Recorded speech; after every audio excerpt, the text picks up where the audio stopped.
नमस्कार आप सभी को मेरा YouTube चैनल में आपका स्वागत है। मैं आज रिंग थ्योरी लेक्चर नंबर 4 में डिवीजन ऑफ जीरो के बारे में कॉन्सेप्ट दूंगा और इससे संबंधित कुछ थ्योरम्स को प्रूव करूंगा। अभी हम लोग किसी रिंग में डिवीजन ऑफ जीरो क्या होती है इसके बारे में बताएंगे। माना कि R एक रिंग है, इसमें A एक एलिमेंट है। इस A एलिमेंट को डिवीजन ऑफ जीरो तभी कहेंगे जब A multiply B equal to zero, जबकि B रिंग का एलिमेंट है, ये नॉन जीरो एलिमेंट है। मतलब A तो नॉन जीरो एलिमेंट है ही, साथ साथ अगर B नॉन जीरो एलिमेंट हो जाए और दोनों का मल्टीप्लिकेशन अगर जीरो एलिमेंट दे दे तो A को डिवीजन ऑफ जीरो कहेंगे। चूंकि A लेफ्ट साइड में रहता है, इसीलिए इस केस में A को लेफ्ट डिवीजन ऑफ जीरो बोलेंगे। अगर C रिंग का एक नॉन जीरो एलिमेंट है और C मल्टीप्लाई A अगर जीरो हो जाए, यहां पर C भी जीरो नहीं है, A भी जीरो एलिमेंट नहीं है, लेकिन दोनों का मल्टीप्लाई जीरो एलिमेंट है, तो इस केस में A को राइट डिवीजन ऑफ जीरो बोलेंगे। दाहिना साइड है, इसीलिए right division of zero. Commutative ring में कोई लेफ्ट डिवीजन ऑफ जीरो जो होगा वो राइट डिवीजन ऑफ जीरो वही होगा। इसीलिए कोई फर्क नहीं है कम्यूटेटिव रिंग के लिए। लेफ्ट डिवीजन ऑफ जीरो और राइट डिवीजन ऑफ जीरो में कोई फर्क नहीं है, दोनों सेम है। अभी एग्जाम्पल के सहारे हम लोग देखते हैं। यहां हम लोग इंटीजर मॉडुलो 6 Z6, यहां प्लस बाइनरी ऑपरेशन है, एडिशन और मल्टीप्लिकेशन, ये एक रिंग होता है। यहां पर हम लोग देख लेते हैं कि ये 3 बार Z6 का एलिमेंट है, 3 बार ये 0 बार के बराबर नहीं होता है, जीरो एलिमेंट नहीं है, और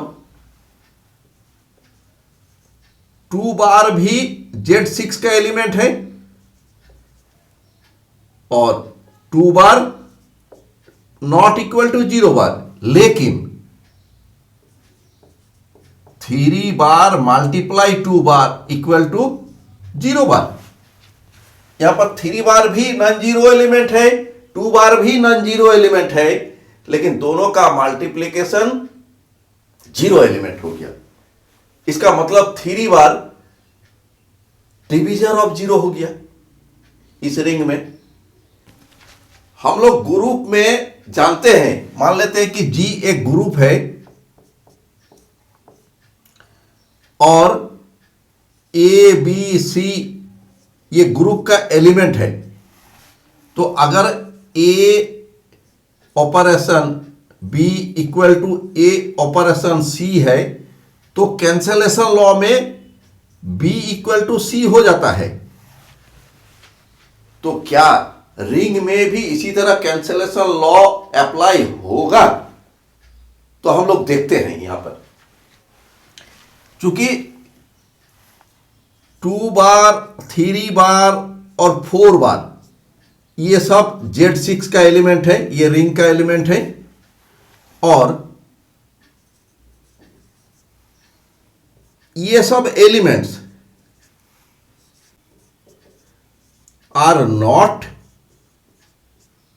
जीरो एलिमेंट, ये सब जीरो नहीं है, और 3 बार मल्टीप्लाई 2 बार इक्वल टू 0 बार होता है, 3 बार मल्टीप्लाई 4 बार इक्वल टू 0 बार होता है। तो दोनों 0 बार हो गया, तो 3 बार मल्टीप्लाई 2 बार इक्वल टू 3 बार मल्टीप्लाई 4 बार अगर कैंसिलेशन लॉ होल्ड होता तो 3 बार कैंसिल हो जाता, तो क्या हो जाता, 2 बार इक्वल टू 4 बार, लेकिन 2 बार नॉट इक्वल टू 4 बार होता है, विच इज नॉट पॉसिबल।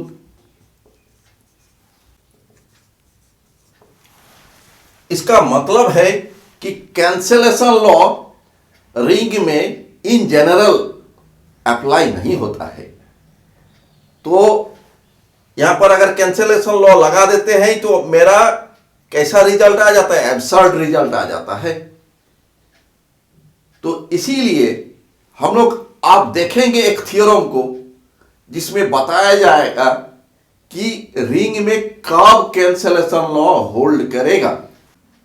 अभी हम लोग एक थ्योरम प्रूव करेंगे। थ्योरम है कि एक रिंग में कैंसिलेशन लॉ तभी होल्ड करेगा जबकि रिंग में नो डिवीजर ऑफ जीरो हो।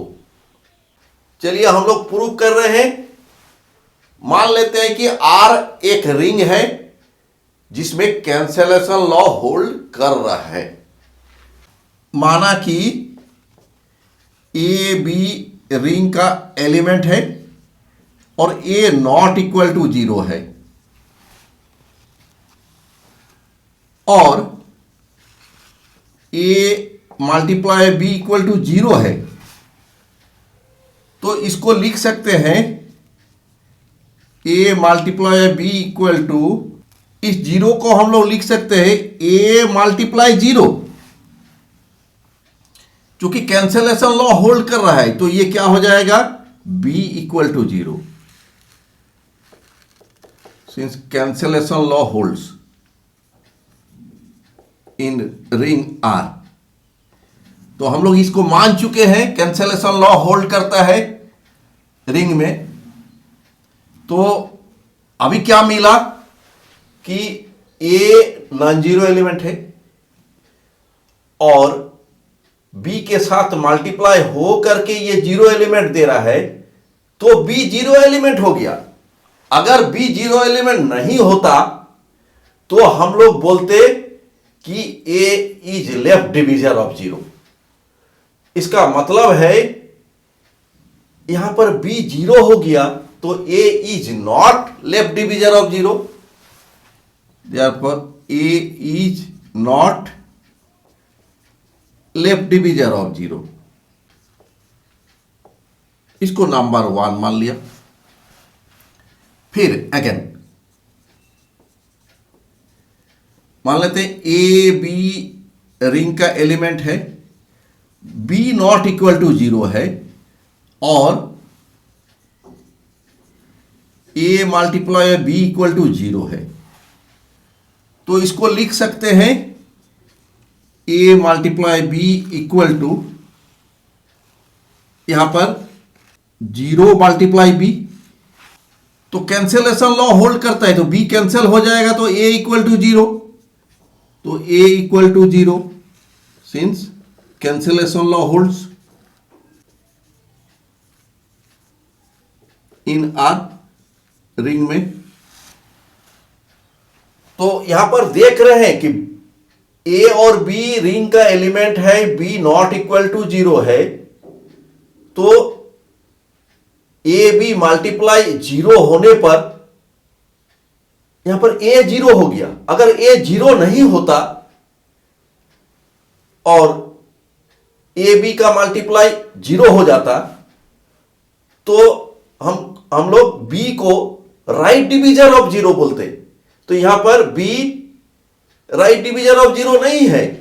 इसका मतलब है B is not right divisor of zero. ये नंबर 2 हो गया। अभी उल्टा में हम लोग देखते हैं conversely.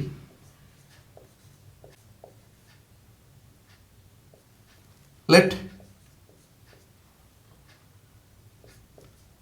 Are contains no divisor of zero. ये मान लिया अभी कि आर में कोई डिवीजर ऑफ जीरो नहीं है element. let A, B, C belong to ring R or A not equal to 0. साथ साथ A multiply B equal to A multiply C भी है, तो दोनों साइड हम लोग में इनवर्स दे देते हैं AC का, adding minus A multiply C in both sides. इसको नंबर 3 दे देते, बोथ साइड्स ऑफ 3, तो क्या हो जाएगा, A multiply B plus minus A multiply C equal to A multiply C plus minus A multiply C। ये right side में देखते हैं कि ये A मल्टीप्लाई C है और इसका इनवर्स है, दोनों का जोड़ क्या हो जाएगा, 0 हो जाएगा। और लेफ्ट साइड में क्या हो जाएगा, ये डिस्ट्रीब्यूटिव लॉ लग जाएगा, A multiply B minus C, distributive law.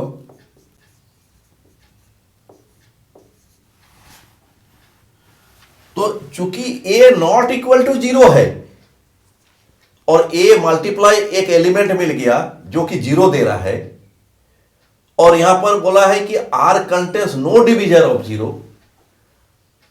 अगर R कंटेन्स डिवीजर ऑफ 0 होता तो ये नॉट इक्वल टू 0 होता, कि दोनों नॉट इक्वल टू 0 और दोनों का मल्टीप्लाई 0। लेकिन यहां पर R contains no divisor of 0, मतलब A डिवीजर ऑफ 0 नहीं है, इसका मतलब है इसको 0 होना पड़ेगा तभी ये 0 होगा। तो implies that B minus C equal to 0, since R contains no divisor of 0 implies that B equal to C। ये नंबर 4 हो गया। तो 3 और 4 से हम देख रहे हैं, from 3 and 4 we get that cancellation law holds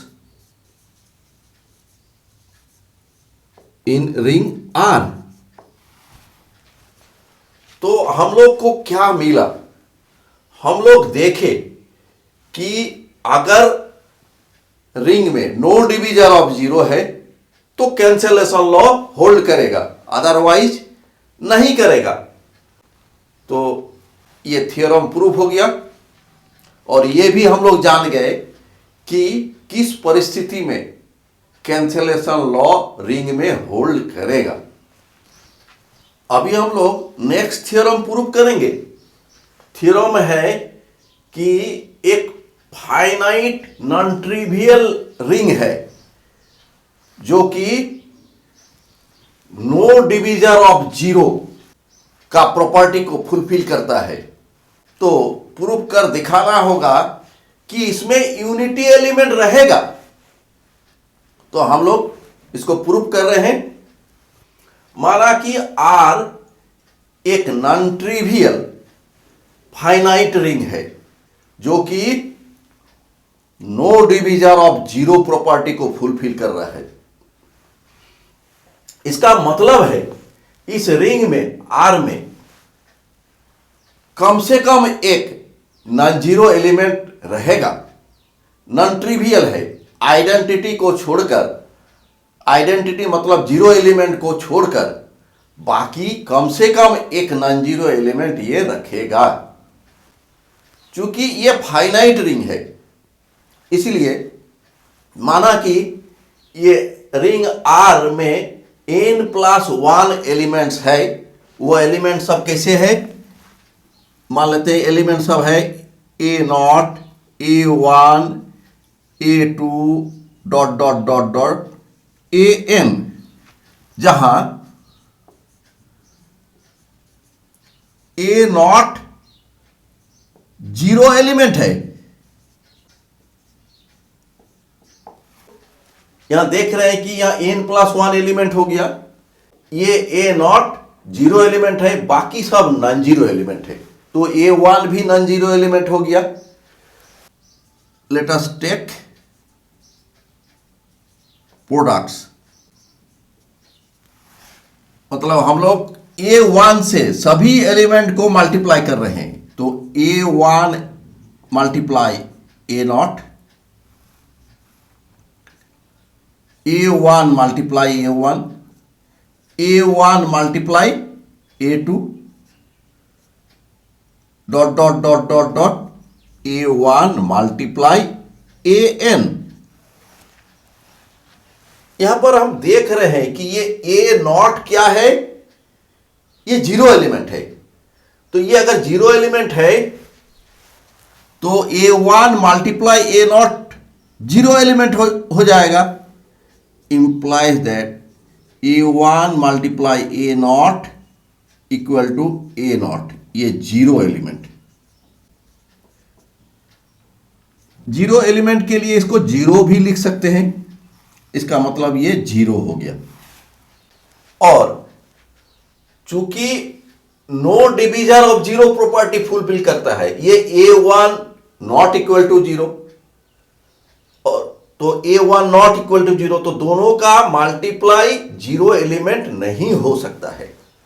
इसी तरह A1 मल्टीप्लाई A2 भी जीरो एलिमेंट नहीं हो सकता है, इसका मतलब ये सब नॉन जीरो एलिमेंट्स हो गया। And A1 multiply A1, A1 multiply A2, dot dot dot A1 multiply AN are non zero elements of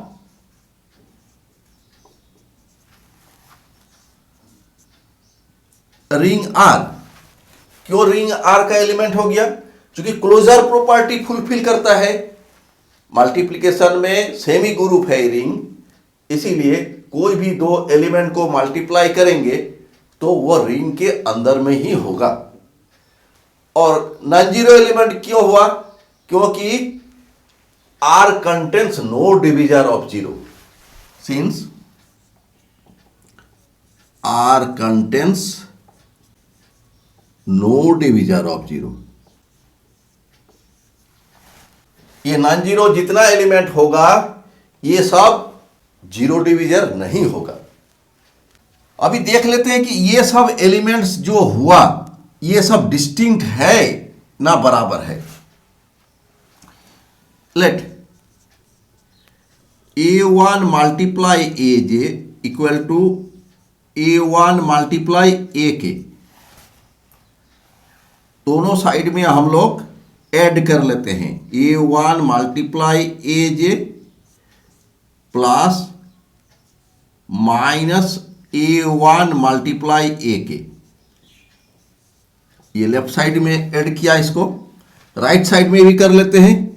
A1 multiply AK plus minus A1 multiply AK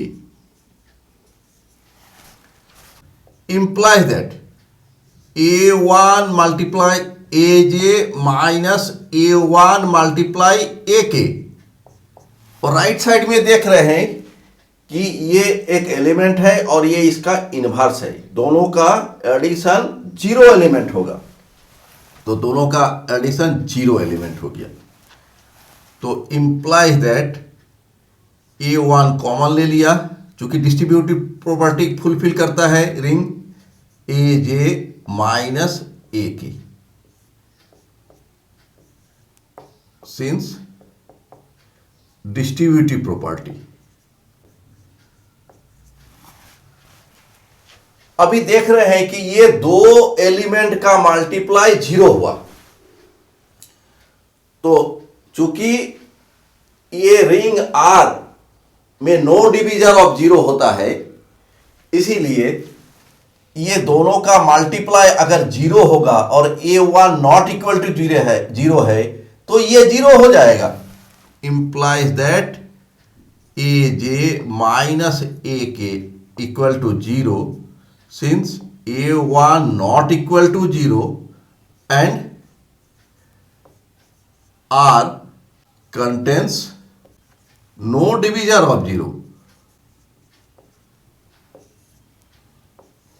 इसका मतलब हो गया ए जे इक्वल टू ए के।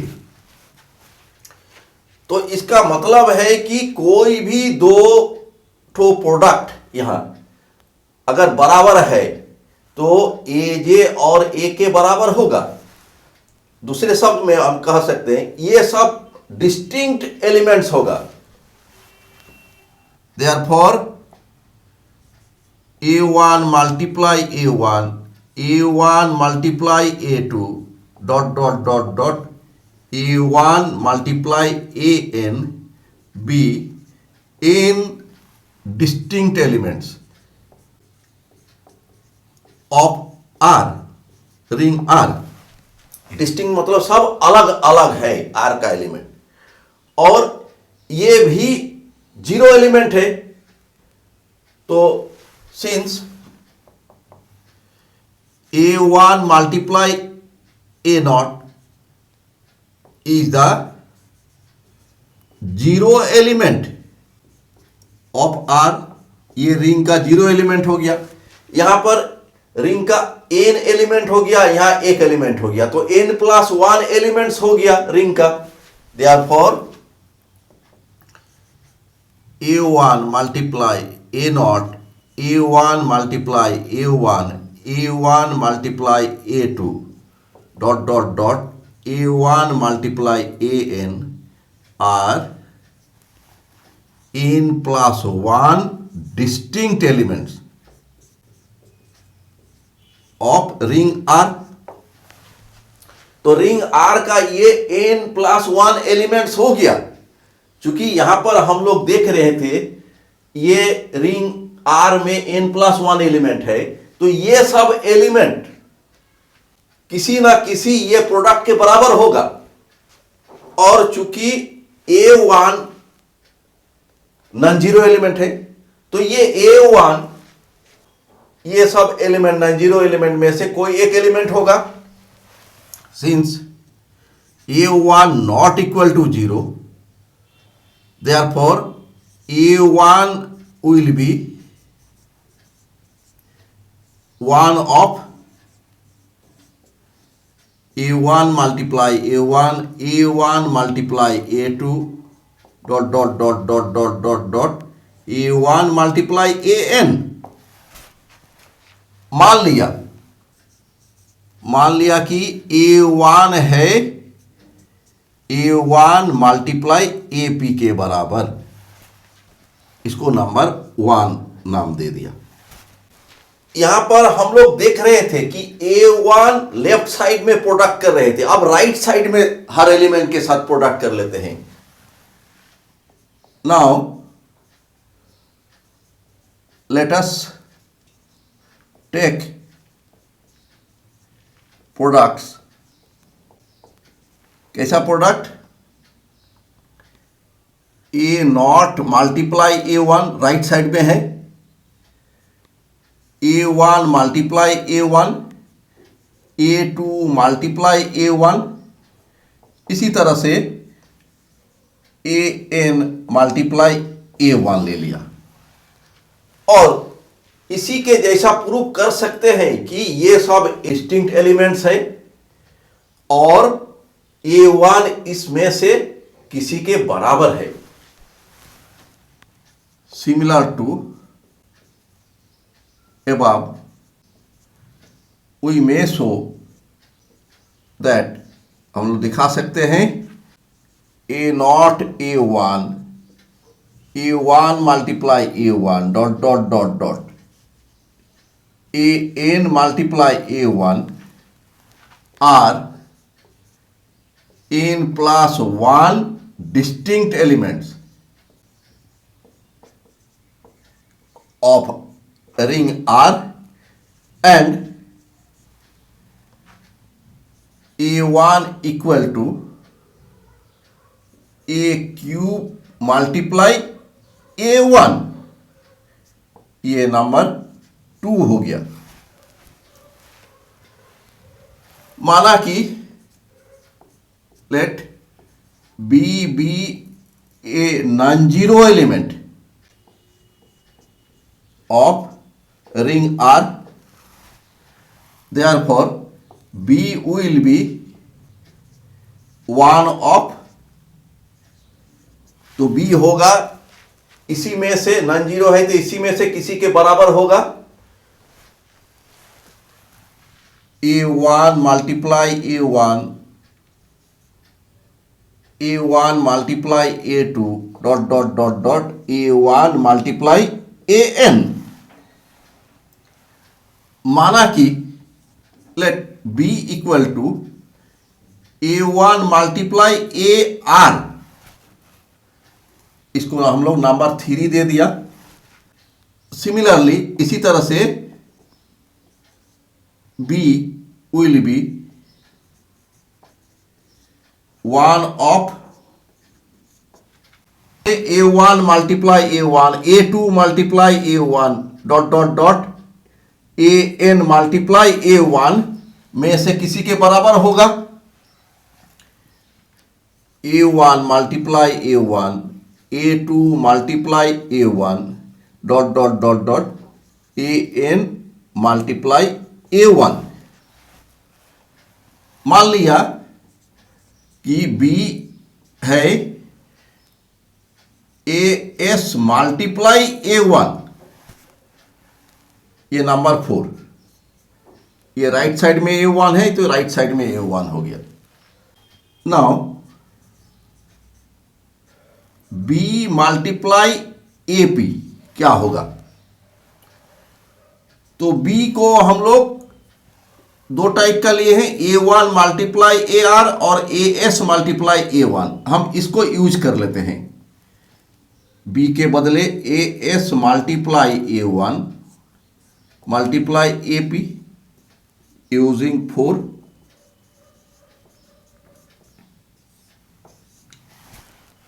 और associative law कर देते हैं AS multiply A1 multiply AP। Associative, चूंकि रिंग सेमी ग्रुप होता है इसीलिए मल्टीप्लिकेशन में एसोसिएटिव लॉ होल्ड करता है। तो AS multiply A1 multiply AP क्या होगा? A1 मल्टीप्लाई AP, यहां पर नंबर 1 में A1 है, A1 है, और AS मल्टीप्लाई A1 B है। तो हो गया therefore B multiply AP equal to B, ये नंबर 5 हो गया। अभी हम लोग ले लेते हैं AQ मल्टीप्लाई B क्या होगा? यहां AQ B के बदले हम लोग क्या ले लेंगे? यहां पर A1 multiply AR, A1 multiply AR using 3।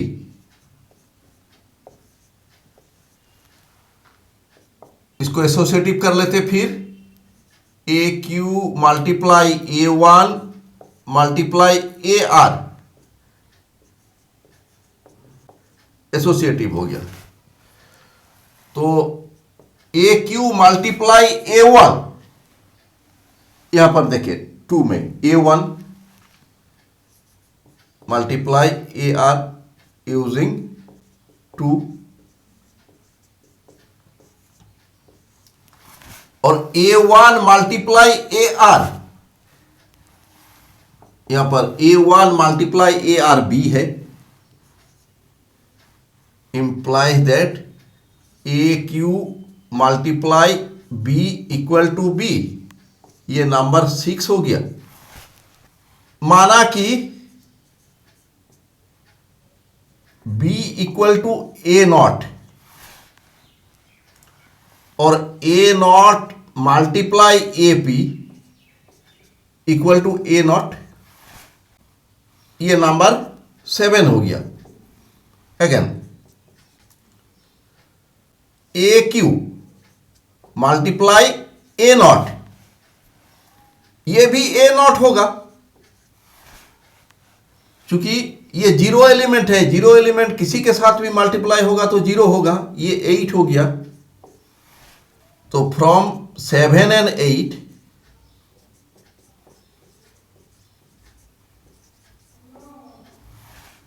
हमको क्या मिला?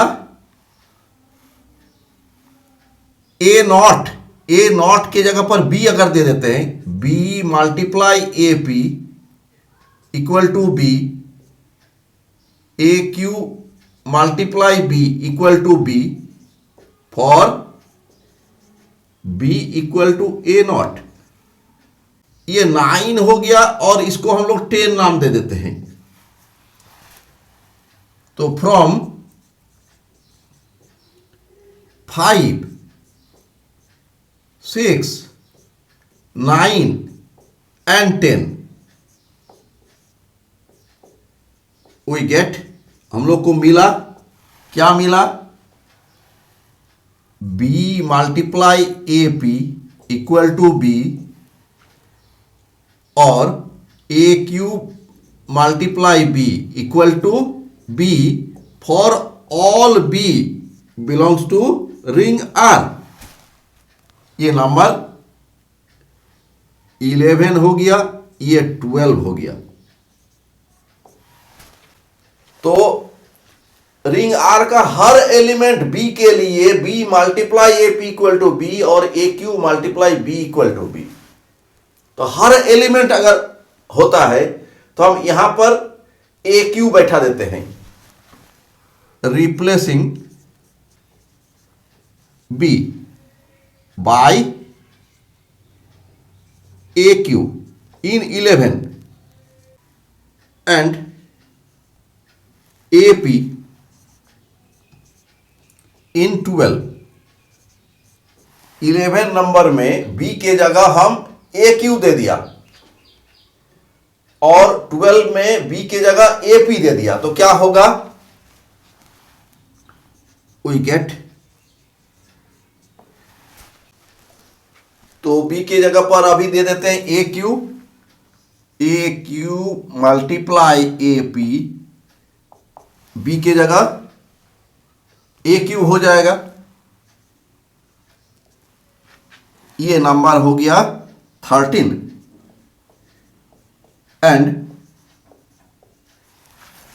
यहां पर बी के जगह ए पी दे देते हैं, A Q multiply A P, A Q multiply A P और राइट साइड में बी के जगह ए पी हो जाएगा।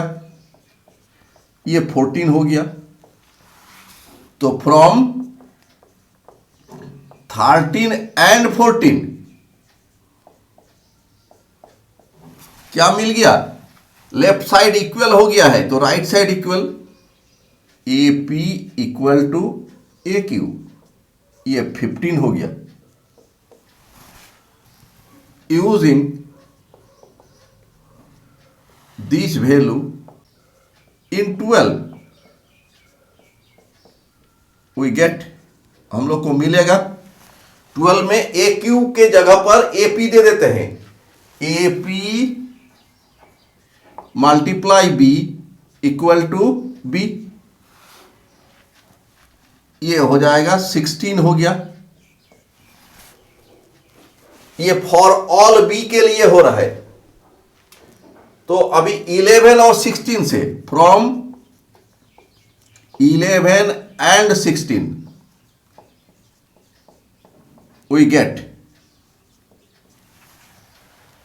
11 में क्या है? B multiply A P equal to B और यहां पर A P multiply B equal to B, तो हो गया A P multiply B equal to B. इसका मतलब है ए पी यूनिटी एलिमेंट हो गया, therefore A P is the unity element in ring R. यहां पर बी है, for all B belongs to R है, तो यहां प्रूव्ड हो गया। मेरा वीडियो देखने के लिए आपको धन्यवाद। अगर मेरी वीडियो आपको अच्छी लगी होगी तो कृपया लाइक बटन पर क्लिक करें तथा मेरा YouTube चैनल को सब्सक्राइब करें। धन्यवाद।